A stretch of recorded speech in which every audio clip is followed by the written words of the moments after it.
Hi friends, ఓం సాయిరాం. బాబాగారి ఆశీస్సులు అందరిపైన ఉండాలని మనస్ఫూర్తిగా కోరుకుంటున్నానండి. అందరూ కూడా సుఖంగా, సంతోషంగా, ఆరోగ్యంగా ఉండాలని చెప్పి బాబాగారి తరపున నేను కూడా మనస్ఫూర్తిగా కోరుకుంటున్నాను. ఈరోజు వీడియోలో సాయిబాబా పిలుపు ద్వారా మనకు వచ్చినటువంటి సందేశం ఏంటంటే, చూడగానే శివయ్యను తాకుతూ ఈ పోలీపాడ్యం రోజు నేను చెప్పిన సందేశాన్ని పూర్తిగా ఆలకించు. ఈ కార్తీక సోమవారం పూర్తయ్యేలోపు నీ జీవితంలో ఒక ఊహించినటువంటి అద్భుతాన్ని తప్పకుండా నువ్వు చూడగలుగుతావు, వింటావని బాబాగారు మనకి ఈరోజు ఈ సందేశం ద్వారా మనకు ఒక మాటను తెలియజేయడానికి వచ్చారండి. ఈ సందేశాన్ని ఎందుకు అందించాలనుకుంటున్నారో మనం ఆయన మాటల ద్వారా విందాము. వీడియో మొదలుపెట్టే ముందు ప్రతి ఒక్కరికి కూడా చిన్న రిక్వెస్ట్ అండి. ఈ సందేశం కనుక మీ అందరికీ నచ్చినట్లయితే తప్పకుండా మన వీడియోకి లైక్ చేసి మరికొంతమంది సాయి భక్తులకు షేర్ చేయండి. కొత్తగా మన ఛానల్ని ఎవరైనా చూస్తుంటే కనుక సబ్స్క్రైబ్ చేసుకొని సపోర్ట్ చేయండి. ఏమైనా కష్టాలు, బాధలు ఉన్నా సరే బాబా గారికి చెప్పుకోండి. కంపల్సరీగా మనకున్న కష్టాలన్నీ కూడా తీర్చేస్తాడు. తల్లి, ఈ పోలీపాడ్యం రోజు నేను చెప్పినటువంటి సందేశాన్ని పూర్తిగా ఆలకించు. నువ్వు చేస్తున్న అతి పెద్ద పొరపాటు ఏమిటో తెలుసా? ఎక్కువగా నమ్మి అందరినీ మోసపోతావు. ఎవరి ఆనందాన్ని చూసుకుంటున్నారు కాబట్టి నీ బాధ గురించి పట్టించుకునేవారు కానీ ఎవరు లేరు. నిజం చెప్పాలంటే నీ బాధను అర్థం చేసుకొని నిన్నుగా ప్రేమించేవాళ్ళు, నిన్ను ఆపద నుంచి గట్టెక్కించేవారు ఎవరో తెలుసా? నిన్ను మనస్ఫూర్తిగా నమ్మినటువంటి నీ దైవమే. నిజం తల్లి, ఎవరి గురించి ఎక్కువగా నువ్వు ఆలోచించవద్దు. తప్పుగా మాట్లాడిన నీకు నీ కష్టాలు, సమస్యలు పోవు కదా. చూడు, ఎప్పుడు కూడా ఓర్పు, సహనం అనేటివి నీకు మొదటి నుంచి కూడా ఎప్పుడు నిండుగానే ఉన్నాయి. అలాగే ఎప్పుడు కూడా ఎన్నో కష్టాలను, ఎన్నో సమస్యలను ఎదుర్కొన్నావు. ఒంటరిగా పోరాడావు. నీ గమ్యాన్ని నువ్వు చేరుకోవాలని ఎన్నో రకాలుగా నువ్వు తల్లడిల్లిపోయావు. కానీ నీకు వచ్చేటువంటి ఎన్నో రకాలైన ఒంటరిగా పోరాడి నువ్వు నీ సమస్యలను, కష్టాలను చూసి ఎగతాళి చేసావే తప్ప బాధను అనుభవిస్తేనే కదా వాళ్ళు కూడా బాధ ఏంటో తెలిసేది. వాళ్ళకు తెలుస్తుంది. ఇప్పటి వరకు నీకు కనిపించని కష్టం కానీ, నువ్వు ఎదుర్కొన్న సమస్యలు కానీ ఇక మరెవరు ఎదుర్కొన్నట్టుగా అంతగా అనుభవించావు నువ్వు. నీ జీవితం నేను కష్టాలను అనుభవించింది చాలు. ఆ శివయ్య ఆశీర్వాదాలు నీకు నిండుగా ఉంటాయి. నువ్వు శివుడిని ఏది కోరుకున్నా సరే తక్షణమే తప్పకుండా జరుగుతుంది. నువ్వు ఇంతవరకు బాధపడిన కష్టం కూడా చాలు. ఇప్పుడు నీకు బంగారు భవిష్యత్తు నేను తప్పకుండా అందించబోతున్నాను. ఇక ఈ రోజులు ఎన్నో కష్టాలను చవిచూసావు. ఎన్నో జ్ఞాపకాలను ఎప్పుడు కూడా ఆలోచించుకుంటూ ప్రతి ఒక్కరిని కూడా అలా జరిగి ఉంటే బాగుంటుంది కదా, ఇలా జరిగి ఉంటే బాగుంటుంది కదా, అందరిలాగా నా జీవితం సంతోషంగా ఉంటే బాగుండని ఎన్నో రకాలుగా నువ్వు కలలు కన్నావు. ఎప్పుడు కూడా బాధపడుతూ నీ జీవితాన్ని అనుభవించావు. ఇక అనుభవించిన జీవితం ఇక చాలు. సంతోషంగా ఉన్నటువంటి రోజులను నీకు బాబా ప్రసాదించబోతున్నాడు. ఇప్పటి నుంచి నీ కలలన్నీ నెరవేరబోతున్నాయి. అలాగే నీ చుట్టూన్న వారందరితో నీ సమస్య ఏంటో చెప్పుకొని వారి ముందు నీ నిజంగా ఏం చేయాలో అర్థం కానీ ఒక పుస్తకంలాగా నువ్వు మిగిలిపోయావు. అసలు ప్రతి ఒక్కరి జీవితంలో కష్టాలు, సుఖాలు అనేటివి సర్వసాధారణం. రెండింటినీ సమానంగా స్వీకరించిన వారే జీవితంలో ముందుకెళ్తారు. ఎప్పుడు కూడా నువ్వు బాధపడుతూ ఇరుక్కుపోయావని చెప్పాలి. అలాగే వారి ద్వారా కాస్త కూడా నీకు, ఎందుకంటే నేను నమ్మిన వారిని ముంచడం అనేది లోకంలో ప్రతి ఒక్కరికి కూడా తెలిసినటువంటి విద్య. ఇది నిజం చెప్పాలి అంటే ఎవరైతే నమ్మిన వాళ్ళు పూర్తిగా వారి కోసం ఇప్పటి వరకు త్యాగాలు చేశారో, వారి కోసం ఎన్నో విధాలుగా నువ్వు కష్టాలను అనుభవించావు. అలాగే వారి కోసం సంపాదించిన ధనాన్ని అంతా కూడా వృధా చేసావు. అదంతా కూడా ఏమాత్రం కూడా ఫలితం లేకుండా పోయాయి. ఎందుకో తెలుసా? వారందరూ కూడా తిండి వాసాలు లెక్క పెట్టేవారిలాగా ఉన్నారు. నీ నుంచి వారు నిన్ను చులకనగా చూసుకుంటూ, ఏలన చేసుకుంటూ నవ్వుకుంటారు. అలాగే నీకు ఏదైనా కానీ ప్రమాదం పొంచి ఉంచేలా, నీకు ఏదైనా కానీ సమస్య వచ్చినప్పుడు నవ్వుకుంటారు. అలాగే ఎప్పుడు కూడా ప్రమాదం వస్తే బాగుండు నిన్ను చూసి ఏలన చేసి నువ్వు సంతోషంగా ఉంటే ఓర్వలేని వారు ఎంతోమంది ఉన్నారు. నువ్వు బాధపడితే చూస్తూ ఆనందించేవారు కూడా ఉన్నారు. చూడమ్మా, నీ సాయి నీకు అండగా ఉండగా వారి యొక్క కష్టాలు, వారి యొక్క కన్నీళ్ళన్నీ కూడా బుగ్గిపాలు చేస్తాయి. వాటిని ఎప్పుడు కూడా ఏ విధంగా సమాధానం ఇవ్వాలో నాకు బాగా తెలుసు. అయితే నువ్వు కనీసం వాటి గురించి ఎప్పుడు కూడా పట్టించుకోకుండా వారి చెడును కూడా నువ్వు కోరుకోలేదు. అంతా మనం మంచి మనసున్నవారు. నువ్వు చేసుకుంటూ నీ పని నువ్వు పోతున్నావు. అది నిజమైనటువంటి మనసు. అలాగే నీ మంచి మనసుకు నిదర్శనం నీ మంచితనమేనమ్మా. నువ్వెప్పుడు కూడా శ్రీరామ రక్షగా నీకు కాపాడుతూ ఉంటుంది. ఇది కూడా ఇప్పుడు అదే జరగబోతుంది. నువ్వు కొన్ని పనుల మీద బయటకు వెళ్ళాల్సి అవసరం ఏర్పడినప్పుడు మర్చిపోకూడదు. నా విభూతిని ఎప్పుడు కూడా ధరిస్తూ ఉండు. ప్రతినిత్యం కూడా నిర్మలంగా ఉంచుకునేందుకు నీ మనసును కాస్త భగవంతుని యొక్క అనుగ్రహం పొందాలని పూజా మందిరంలో సమయాన్ని గడుపు. ఎలాగో ప్రతిరోజు కూడా నా ముందు దీపారాధన చేస్తూ ఉంటావు కదా, అలాగే నీ బాధలన్నిటివి, మనసులో ఉన్న బాధ అంతా కూడా నాతో చెప్పుకుంటూ ఉంటావు. కాకపోతే నీకున్న కొన్ని పనులు నేను హడావిడిగా ఏదో పూజ చేశారంటే చేశానని, బాబా దగ్గర కూర్చున్నానంటే కూర్చున్నాను, కాసేపు ఆయనకు నా బాధను చెప్పుకున్నానని ఈ విధంగా అనుకుంటున్నావే తప్ప, నిజం చెప్పాలి అంటే నీ మనసంతా కూడా ఎప్పుడు కూడా ఆందోళనగా ఉంది. అది దేనికో తెలుసా? నీ ముందున్న కష్టం, అలాగే నీకు వస్తున్నటువంటి ఏదైనా సరే ఒక సమస్య తర్వాత ఇంకొక సమస్య వస్తుందని దాని గురించి పూర్తిగా ఆలోచిస్తూ బాధపడుతూ ఉంటున్నావు. ఇప్పుడు నువ్వు ఎక్కువగా దైవ నామస్మరణ చేస్తూ ఉండు. నీ మనసులో ఉన్న ఆలోచనలను, ఆందోళనలు అన్నిటినీ కూడా నాకు అప్పగించావు కదా, వాటి గురించి నేను చూసుకుంటున్నాను. నువ్వు వాటి గురించి పూర్తిగా మర్చిపో. కేవలం నేనున్నాను అన్నీ మనస్ఫూర్తిగా నమ్మితే చాలు. ఆ నమ్మకాన్ని నేను మాత్రం ఎప్పుడు కూడా వమ్ము చేసుకోకుండా జాగ్రత్తగా నేను రక్షించుకోవడమే నా బాధ్యత.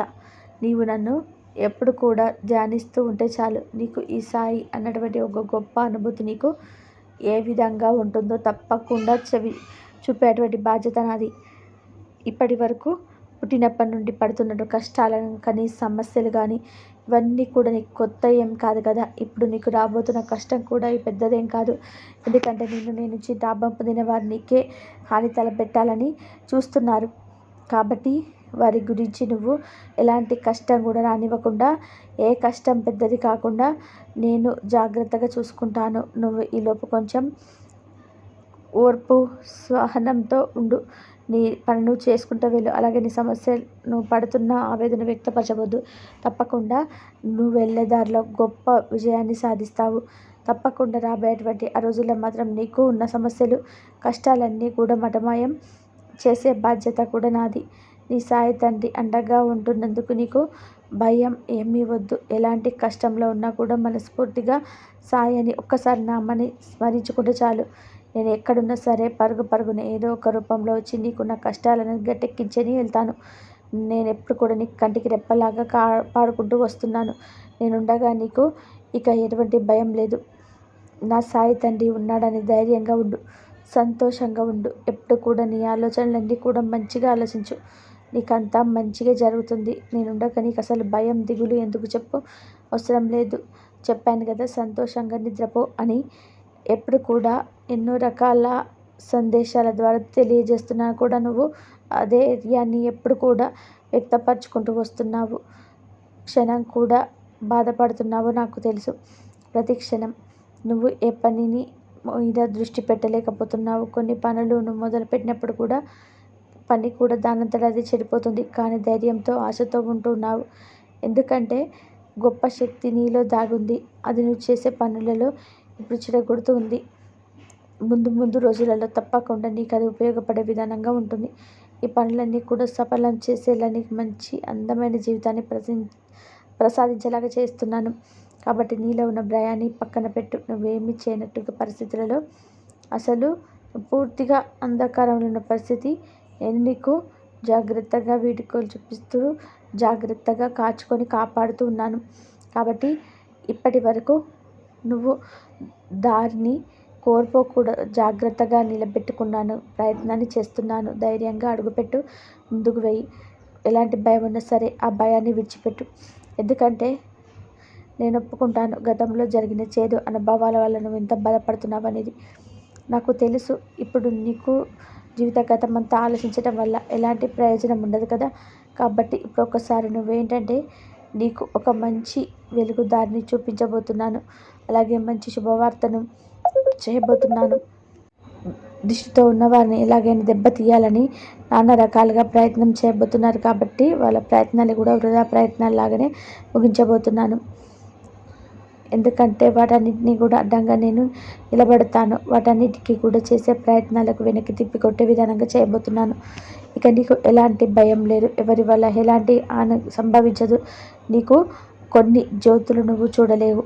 ఆ జ్యోతుల నుంచి ఎన్నో దుష్ట శక్తులు ద్వారకామాయి నుంచి ఏ విధంగా అయితే ఉంటాయో అదే విధంగా రాబోతున్న దుష్ట శక్తులు సైతం అదే విధంగా తరవ కొట్టబోతున్నాయి.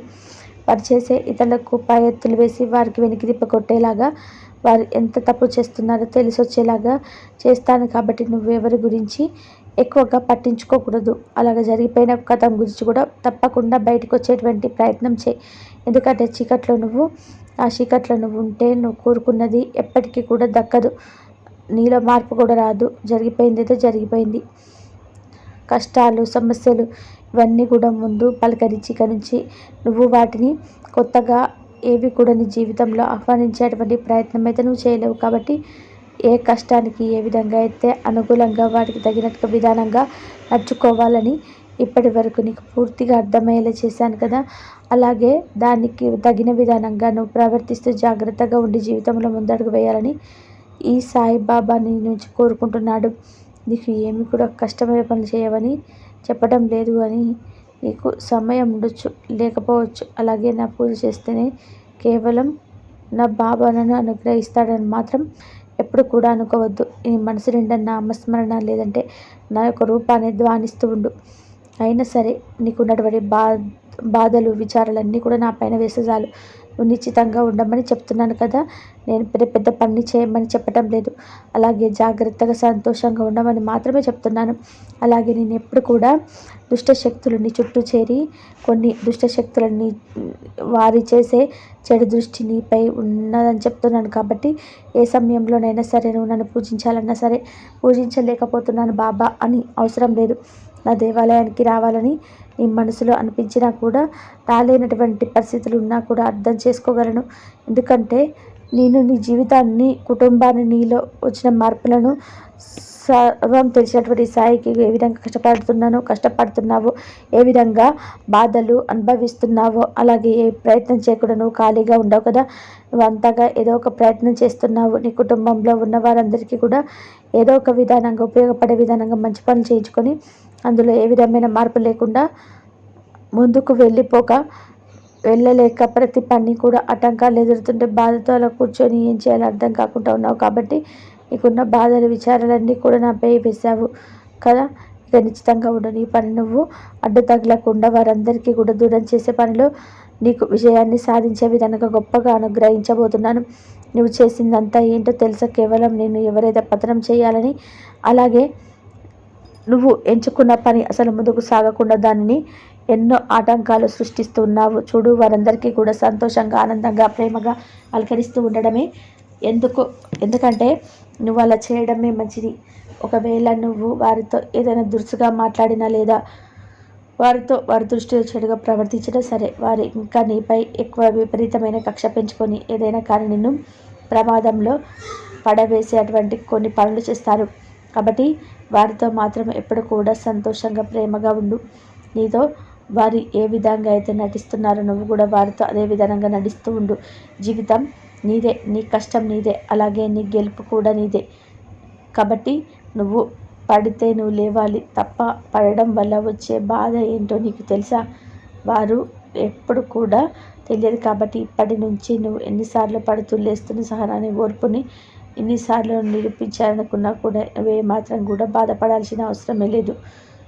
ఎందుకంటే నువ్వు అలా చేయడమే మంచిది. ఒకవేళ నువ్వు వారితో ఏదైనా దురుసుగా మాట్లాడినా లేదా వారితో వారి దృష్టిలో చెడుగా ప్రవర్తించినా సరే, వారు ఇంకా నీపై ఎక్కువగా విపరీతంగా కక్ష పెంచుకొని ఏదైనా కానీ నిన్ను ప్రమాదంలో పడవేసేటువంటి కొన్ని పనులు చేస్తారు. కాబట్టి వారితో మాత్రం ఎప్పుడు కూడా సంతోషంగా, ప్రేమగా ఉండు. నీతో వారు ఏ విధంగా అయితే నటిస్తున్నారో నువ్వు కూడా వారితో అదే విధంగా నటిస్తూ ఉండు. నీ జీవితం నీదే, నీ కష్టం నీదే, అలాగే నీ గెలుపు కూడా నీదే. కాబట్టి నువ్వు పడితే నువ్వు లేవాలి తప్ప నువ్వు పడడం వల్ల వచ్చే బాధ ఏంటో నీకు తెలుసా? వాళ్ళకి ఎప్పుడు కూడా తెలియదు. కాబట్టి నువ్వు ఇప్పటి నుంచి ఎన్నిసార్లు పడుతూ లేస్తున్న సహనాన్ని, ఓర్పును ఎన్నిసార్లు నిరూపించాలనుకున్నా కూడా నువ్వు ఏమాత్రం కూడా బాధపడాల్సిన అవసరమే లేదు. ఇక నీ బాధను పడింది చాలు. ఇక సంతోషకరమైనటువంటి రోజులు ఈ బాబానికి తప్పకుండా అందించబోతున్నాడు. జీవితాన్ని సంతోషంగా ఉంచుకో. ఎప్పుడు కూడా బాధను నీ నుంచి రాకుండా నేను తప్పకుండా చూసుకుంటాను. మీ జీవితంలో ఎప్పుడు పనికిరాని వాటి కోసం ఎక్కువగా తపన పడుతూ ఉంటారు. ఏది ముఖ్యమో తెలుసుకోలేకపోతూ ఒకరినొకరు చూసుకుంటూ పక్క వారితో వారి జీవితాన్ని పోల్చుకుంటూ మీకోసం ఆ భగవంతుడు ఇచ్చిన అలాగే ప్రత్యేకంగా మీకోసం కేటాయించిన బంగారు భవిష్యత్తును ఎప్పుడు కూడా నీ జీవితానికి కాదు, నీ ఎదుటివారి జీవితాన్ని కూడా ముడిపెట్టుకుంటూ ఉన్నారు. అలా కాకుండా నువ్వు ఎప్పుడైతే అనుకుంటావో వారితో పాటు నీ జీవితాన్ని పోల్చుకుంటూ ప్రతిరోజు కూడా నువ్వు తృప్తిగా కాకుండా నీ జీవితాన్ని అసంతృప్తిగా గడుపుతూ పోతున్నావు. నీ జీవితాన్ని సంతృప్తిగా కొనసాగిస్తూ వస్తున్నావు అని నువ్వు ఎప్పుడు కూడా అనుకోవడం లేదు. ఎప్పుడు కూడా భగవంతుడు నేను చూసి నువ్వు సంతోషంగా తృప్తిగా ఉంటావు. అప్పుడే భగవంతుడు నేను మెచ్చుకుంటాడు. ఎందుకంటే ఆయన ఇచ్చిన జీవితాన్ని, ఆయన ఇచ్చినటువంటి అవకాశాన్ని ఎప్పుడు కూడా వినియోగించుకుంటున్నావా లేదా అనేది మాత్రమే ఆయనకు కావాలి. నీకు నువ్వు ఎలా ఉపయోగించుకుంటున్నావో, ఇచ్చేదాన్ని ఆనందం వెతుకుంటున్నావు, జీవితాన్ని ఇచ్చాక నువ్వు ఉపయోగించుకో. అలాగే బాబా నా చుట్టూ ఉన్న వారందరూ కూడా సంతోషంగా ఆనందంగా ఉన్నారు. వారితో పాటు నేను కూడా సంతోషంగా ఉండాలి. ఎందుకు నాకు ఉండడం లేదని నన్ను అడగవచ్చు. కానీ ఒకటి గుర్తుపెట్టుకో, వారు సంతోషంగా ఉన్నారంటే వారు ఎన్నో రకాలైనటువంటి అడ్డంకులను ఎదుర్కొన్నంత వరకు నిలబడ్డారని అర్థం. ఇచ్చిన వారి అవకాశాలను ఎంచుకొని వారు మంచి అవకాశం తప్పకుండా మంచిదాన్ని చూపిస్తారు. కాబట్టి వారు ఆనందంగా గడుపుతూ ఉంటారు. అలాగే వారు మాత్రం ఎలాంటి సమస్యలు ఉండవని అనుకోవడం పొరపాటు మాత్రమే అవుతుంది. ప్రతి ఒక్క జీవికి సమస్యలు, పొరపాట్లు అనేటివి సర్వసాధారణం. సమస్యలు కూడా నీతో ఎవరు చెప్పుకోరు. వారికి ఉన్నటువంటి సమస్యలు వారికి ఉంటాయి. కాకపోతే పైకి కూడా అందరు కూడా ఎవరికి సమస్యలు ఉన్నాయని ఎవరు చెప్పుకోలేరు. నీకు రావాల్సిన దాన్ని కాకుండా నీకెవరు కూడా అడ్డుకోలేరు. అది వాళ్ళకి ఒక సంతోషంగా ఉంటుంది. ప్రతి తప్పుకు కూడా ఒక కారణం తప్పకుండా ఉంటుంది. నీ జీవితంలో జరిగిన ప్రతి సంఘటనకి కూడా కాలం తప్పకుండా సమాధానం చెప్పి తీరుతుంది. మనం లేదు అనుకుంటే ఏది ఉండదు. అది ఉంది అనుకుంటే మాత్రం అన్నీ మన చుట్టూ ప్రతిదీ కూడా మనతోనే ఉంటాయి. నీ సహాయ తండ్రి ఏం చెప్తున్నాడో నీకు అర్థమవుతుంది కదా.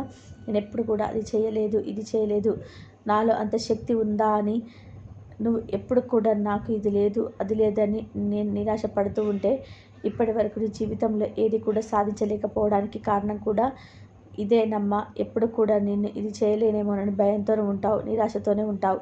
అలా ఎప్పటికీ కూడా ఉండవద్దు. ఒకసారి ప్రయత్నం చేసి చూడు, తప్పేముంది. కొంత సమయమే కదా ఉంటుంది. నీ శక్తి సామర్థ్యాలు కాస్త వృధా అవుతాయి, అంతేకాని ఇంకేమీ కూడా వృధా పోవు కదా. ఇప్పుడు నువ్వు ఏది కూడా ప్రయత్నించకుండా ఉంటే ఆ సమయం కూడా ఇలాగే వృధా అయిపోతుంది. కొంతవరకు వయసు దాటాక అప్పుడు నేను అలా మొదలు పెడితే బాగుండేది, అప్పుడు నేను చేసి ఉంటే బాగుండేదేమో, నువ్వు ఇంకా ఇంకా బాధపడాల్సిన అవసరం వస్తుంది. అందుకే ఏది ఎప్పుడు ఏ సమయంలో చేయాలో ఆ సమయంలో చేసి జీవితాన్ని సంతోషంగా ఉంచుకో. మంచి మంచి ఆలోచనలు చేస్తూ ఉండు. ఏది చేస్తే ఒక మంచిదని ఒక నిర్ణయం తీసుకున్నావు అనేది తప్పకుండా ఎవరికి చెప్పవద్దు. నీ కుటుంబంలో మాత్రమే చర్చించు. ఏది చేయాలనుకున్న మంచిది కాదా అని అడుగు. ఎందుకంటే ప్రపంచంలో ఎప్పుడు కూడా ఎవరు నిన్ను చూసినా చూడలేకపోయినా, మోసం చేసినా, ఎవరు ఏం చేసినా సరే నీ కుటుంబం మాత్రం నీకు ఎప్పుడు కూడా తోడుగా అండగా ఉంటుంది. అందుకే నువ్వు ఏది కూడా చేయాలనుకున్నా సరే మొదటిగా నువ్వు నిర్ణయం తీసుకున్న తర్వాత నీ కుటుంబంతో చర్చించి నువ్వేది చేయాలనుకుంటున్నావు అది చేసే ముందుకు వెళ్ళిపో. నీవు నడిచే ప్రతి ఒక్క అడుగులో నేను విమర్శించవలసిన వారు కొంతమంది అయితే, ఎగతాళి చేసి నవ్వుకునేవారు కొంతమంది ఉంటారు. నీ బాటలో ముళ్ళు వేసేది కొందరైతే, అడ్డంకులు సృష్టించేది మరికొందరు ఉంటారు. వారందరినీ ఓటమికి ఎదురు చూసేవారు ఎందరో ఉంటారు. వారందరినీ కూడా నువ్వు పట్టించుకోవద్దు. నేను బాధించే సమస్యలు నీ చుట్టుముట్టినా సరే నీ ఆశయ సాధనకై నువ్వు నడిచే బాటలో గమ్యం చేరే వరకు నీ గమనం ఆపకుండా ముందుకు సాగిపో. ఎప్పుడు కూడా సంతోషంగా ఉండు. జీవితంలో ఎన్నో రకాలైనటువంటి సమస్యలు, బాధలు ప్రతి ఒక్కరి జీవితంకి వస్తూ ఉంటాయి. వాటన్నిటినీ కూడా నువ్వు పట్టించుకుంటూ వెళ్ళిపోతే ఇక నీ జీవితాన్ని సంతోషంగా గడపలేవు. ఈ పోలీపాఠ్యం ఈరోజు ఈ సందేశాన్ని నీకు వినిపిస్తున్నందుకు నేను చాలా సంతోషిస్తున్నాను. బాబాగారు మనకి ఈరోజు ఒక చక్కటి సందేశం ముందుకు తీసుకొచ్చారండి. ఈ సందేశం మీ అందరికీ నచ్చినట్లయితే మరి కొంతమంది సాయి భక్తులకు షేర్ చేయండి. కొత్తగా మన ఛానల్ ఎవరైనా చూస్తుంటే కనుక తప్పకుండా సబ్స్క్రైబ్ చేసుకొని సపోర్ట్ చేయండి. ఇక ఈరోజు అందరూ బాగుండాలి, అందరిలో మనం ఉండాలి. ఓం సాయిరాం. శ్రద్ధ సబ్బురి బాబాగారి ఆశీస్సులు మీపై ఎల్లవేళలా ఉండాలని మనస్ఫూర్తిగా కోరుకుంటున్నాను. సర్వే జన సుఖినో భవంతు. ఓం సాయిరాం. సర్వం శ్రీ సాయినాథ్ అర్పణమస్తు. శుభం భవతు. అందరూ బాగుండాలి, అందరిలో మనం ఉండాలి. ఓం సాయిరం శ్రద్ధ సబూ